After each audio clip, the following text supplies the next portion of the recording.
Hi, and welcome to the summary of success session number 2 for 11th grade or first year students, titled Starting Your Path to a College Degree. It was held on Friday, October 3rd. We had a great turnout of students at the early and the later sessions. I know that some of you could not make it. There were 2 or 3 homecomings going on that day and last weekend. So we've got a summary for you. A lot of important information was delivered at this session. I'm going to break the video up into 2 segments, maybe 3, but I think at least 2 segments, and this is part 1. So first of all, the agenda of what was covered at the session, some general news and announcements, and I'll just go through those right now. Early alert grades actually should have been posted as of yesterday at midnight, so that yesterday being Monday, October 6th. So there's more information coming up about the early alert grades and the early alert grade process, if you will, but just know that the grades were to have been posted into your Wave account by your instructors by midnight on Monday night. Winter courses are available on the Wave starting around October 20th. It's actually, I'm not exactly sure that date, the college isn't sure, but right around the 20th is when you'll be able to look at the courses and see when they're offered. So if you know, for example, you want to take Political Science 101 until later in October, you're not going to know actually what days and times it's offered. But once those are out there, then you'll be able to search and try to set up a schedule that works for you. The registration presentation that talks to you or presents to you how to do the whole make your way through the registration process will be held on Friday, October 24th. This is probably the most important of all the success sessions that we'll have this year. Mrs. Burse, who you met during orientation, the college registrar, will take you through all the steps to winter registration. There are several different things you need to do to complete the process successfully, and failure to complete any of those steps could result in you thinking that you're registered, but then you aren't really registered. And so when the beginning of the semester comes, you think you've got a great schedule and there's actually nothing on your schedule. So attend the October 24th session with Mrs. Burse, and that will be held in a new location. I'll send this out in an email reminder as it gets closer, but the sessions will be held in the cafeteria of the College Center building. It's the big room just to your left when you walk into the College Center building. Winter registration opens a little more than a week after October 24th on midnight, actually the morning of Monday, November 3rd. So if you're all set and you know how to do everything, you can be ready to go, and really it would just be a couple of clicks away from getting the classes and the schedule that you want. So those are some important dates. We'll talk about early alert grades. I already mentioned that. I'll give you a brief update on iPads. I know there are some issues out there still, and I'll be able to update you on those. We'll get into then choosing classes for winter semester. How do you pick the next couple of classes that you'll take? And then, of course, beyond as well, the 3 classes the next fall and so on. We had a couple of SC4 advisors actually talk to you guys at the session. Obviously, they're not going to be part of this video summary, but I want to share a little bit about what they talked about. So this was the point I introduced a couple of the advisors, Mr. Matt Zeig and David Getz. There are 6 SC4 advisors. They're located right down the hall from the Middle College office, and they can help you in a number of ways. Mr. Zeig mentioned that in terms of helping you plan your program of study that leads towards your degree at SC4, they can help you do that. They can help you make sure that you're taking classes that will transfer to colleges and universities that you may want to attend. Part of that is actually finding colleges and universities you might want to attend after the Blue Water Middle College and after SC4, and so they can help you with that as well. Mr. Getz talked about being able to help students who aren't exactly sure what they want to do yet. And even if you think you know what you want to do as a career, you guys are still pretty young in your academic or career lives, at least in terms of college anyway, and there may be changes. So he offered the idea that they can help with career focus, if you will, and they've got some great tools that can help you kind of figure out which types of degrees or careers rather you might be best suited for and would enjoy the most. So they can help you in many ways, and you have access to the SC4 advisors at any time now. You are an SC4 student, and you are welcome to set up an appointment with them. You can set up an appointment by logging into your WAVE, and under the segment Academic Planning, you will see a link to setting up an appointment. Mr. Zeig did point out, though, that if you set up a meeting and set the time and all that, make sure that you show up, because if you fail to show up at 2 appointments, which really it shouldn't fail to show up at any, but if you fail to show up without letting them know, then you'll only be able to meet with SC4 advisors on drop-in Fridays, and they can be very busy in those times. So you can also set up a meeting by going into the registration, the one-stop registration office just down the hall from the Middle College, and tell them you want to set up a meeting with an SC4 advisor, and they'll find a time that's convenient for you and when the advisors are available. And I think you can also call 989-5520. I think will get you someone who can help schedule an appointment. So many ways to set up the appointment. As brand new students, you might not have as great a need this fall to meet with an SC4 advisor, but I would say to at least try to schedule one next winter before you schedule for fall classes. The sooner you start making that connection, the better. They recommend once every semester trying to touch base just to make sure you're on track. So it was nice of them to stop by, and they're all really nice, and so I encourage you, if not this fall, at least in the winter, to schedule an appointment with an advisor. Okay, a little bit about the early alert grades now. By the time that many of you look at this summary, you might already have looked at your early alert grades and maybe have some questions about them. Many of you are going to be very pleased with your early alert grades. Middle college students usually do very well, but we definitely have students who this early in the semester, their grades are not where they want them to be. So we'll talk about what you can do. First of all, to view your grades, if you haven't yet, or if you are a parent viewing this, this is how your student would do it. They would log into their SC4 portal. Off to the right, you're going to choose WAVE for college credit students. And then you'll choose the academic profile section, or bar, out of that section. And then there'll be a link to view the grades, and at that point you should be able to see the grades that the instructors posted into the WAVE. Now you'll either see a letter grade such as A, A-, B+, B, and so on all the way down through E, or you might see the letter S or the letter U. When you see an S, that stands for satisfactory. The student is doing good work, and but at that point, the teacher is not ready to place a grade on it. Maybe there's only been one quiz and an assignment that wasn't worth all that much.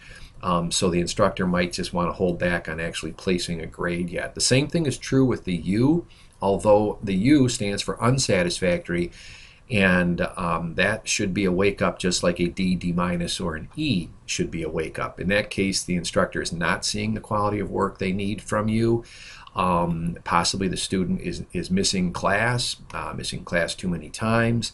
So a U, just like a C- or anything lower than a solid C, is something you definitely want to address. The early alert grades are just that. They're posted early, and it is an alert for you to get to work. There are 9 weeks of class left, plus finals week. Now that does include this week, the week of October 6th through the 10th. That's part of the 9 weeks, but there's plenty of time for you to make the changes you need to increase your grade, no matter what it is. Even if it's an E right now, you can make a difference, and you can get it up into the passing range, which is really just a D- or better, but certainly you want to shoot for at least a C, if not higher. So what happens beyond you just signing in to check out your grades? The college actually wants to reach out to you and say, hey, if you're not doing well, they'll send you an email. It's going to go to the student's SC4 account, and you will receive one of those if you have any grade of a C- or less. So maybe you're doing well in one of your classes, but you're having a D in let's say college success.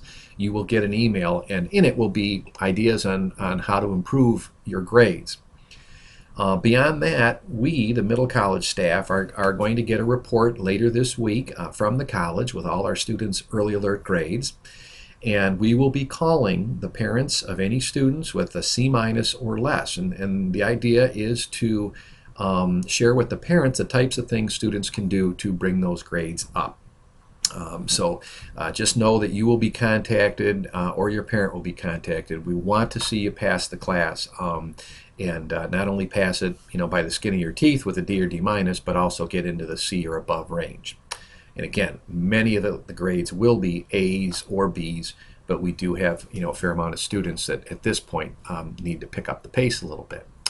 So what do you do if you're getting a low grade? What do you think you types of things you would do? We kind of pose this to the students at the sessions, but these are questions, I guess, just to ask yourself.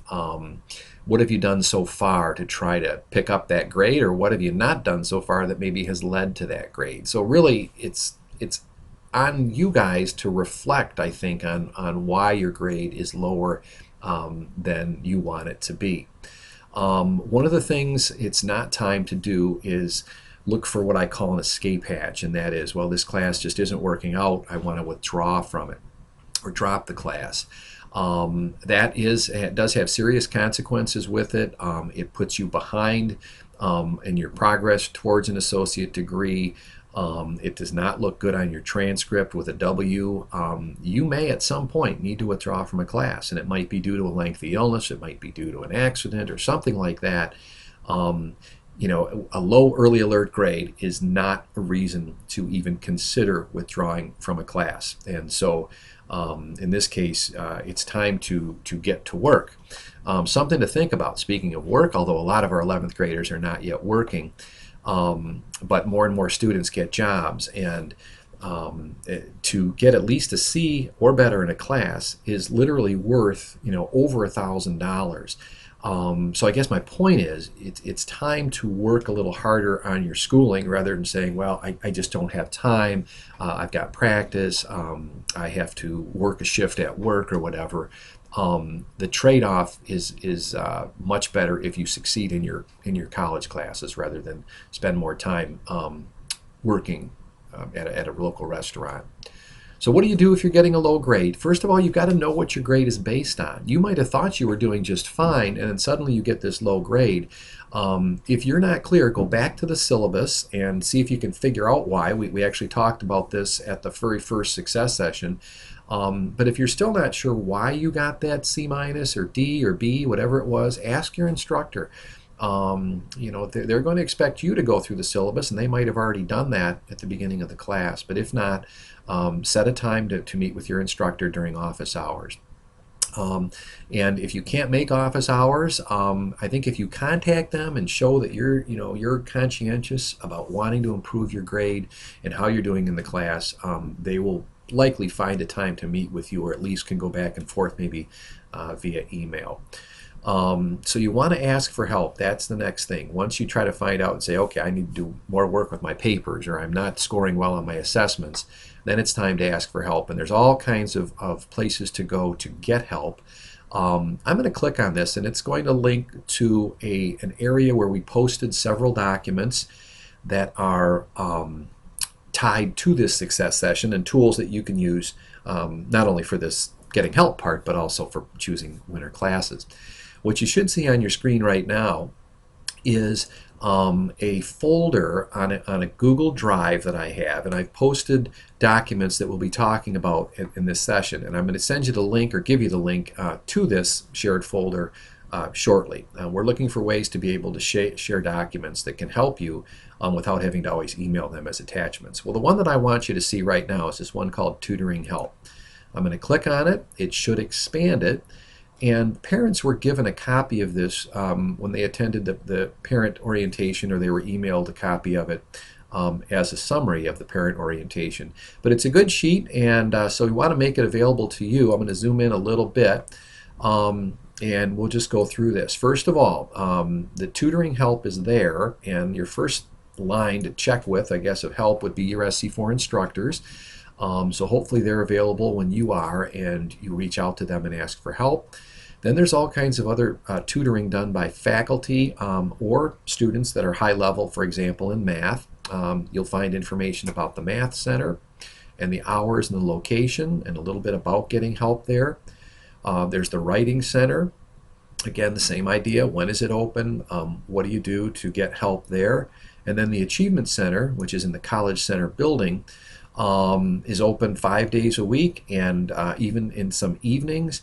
And they have tutors there that can help in pretty much any class, political science, chemistry, whatever you might have a need for, they can help. So there's no shortage of ways to get help on campus. The middle college staff is also available to help. So as it said basically back in the PowerPoint, and I'll go back to that now, get help when you need it. Put in more time. It just may take you putting in more time and effort to get a better grade.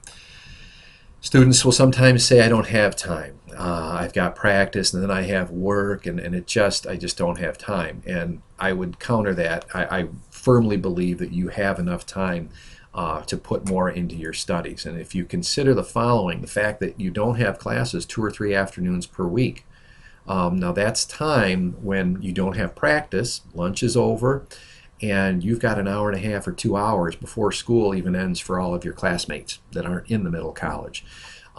So that's at least 2 days a week when you're not on campus. The other thing is when we met with students in the middle college, almost all of you said that you had very little homework from your high school classes. Now that's when you had 6 high school classes, and most of you reported 30 minutes or less a night. So my guess is it's probably similar, which means that even after practice, you may have only 30, maybe 60 minutes of high school homework a night, and that leaves a lot of time before you need to go to bed to work on your college classes. So there is time for you to put more time in if that's what's needed. Maybe it's not so much the time, but it's what you are doing. Last year I had a student come to me and he was saying that he realized, and it was a good self-awareness thing, that his grade wasn't great because his college teacher, wasn't giving him assignments to do.